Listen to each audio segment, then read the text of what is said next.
आता बातमी आहे आदिवासी विद्यार्थ्यांच्या आंदोलनासंदर्भातली विद्यार्थ्यांचं आंदोलन अद्यापही सुरूच आहे। राजेश पेठेकर विद्यार्थी मृत्यू प्रकरणी संतापाची लाट उसळलेली आहे। शाळा प्रशासनावर सदोष मनुष्यवधाचा गुन्हा नोंदवा अशी मागणी आता विद्यार्थ्यांनी केली आहे। तर संतप्त आदिवासी विद्यार्थ्यांचं उपोषण अद्यापही सुरूच आहे। शेकडो विद्यार्थ्यांनी रात्र उघड्यावरच काढलेली आहे। विद्यार्थ्यांच्या बेमुदत ठिय्या आंदोलनाचा हा दुसरा दिवस आहे। तर आंदोलकांच्या नेमक्या मागण्या काय आहेत याचा तपशील ग्राफिक्सच्या माध्यमातून पाहूयात। अमरावतीमधील महर्षी शाळेमध्ये शिकणारा 11वीचा विद्यार्थी राजेश पेठेकरचा मृत्यू झाला होता। महर्षी शाळा प्रशासनावर सदोष मनुष्यवधाचा गुन्हा नोंदवा ही मागणी आहे।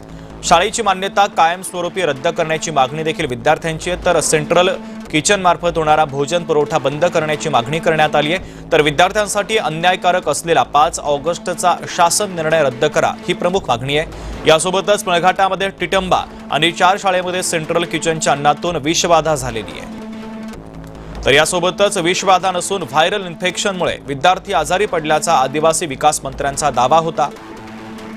तर असा दावा करणारे आदिवासी विकास मंत्री अशोक उईके यांचा राजीनामा घ्या ही मागणी देखील करण्यात आलेली आहे।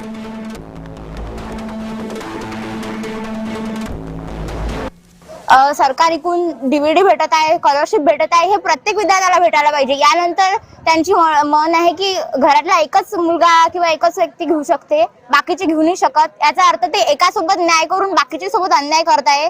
ह्या गोष्टी आम्हाला अजिबात आवडत नाही आहे। त्यांनी याच्या विरुद्ध हट घ्यायला पाहिजे आणि ज्या मुलासोबत ते प्रकरण घडलेलं आहे, त्याच्यासोबत अन्याय झालेला आहे, तसं प्रकरण डबल घडायला नाही पाहिजे। याच्या विरुद्ध आम्हाला न्याय पाहिजे। आम्ही त्यासाठी इथं उपोषणाला बसलेलो आहे। आम्ही जिथपर्यंत न्याय भेटणार नाही, आम्ही तिथून उठणार नाही।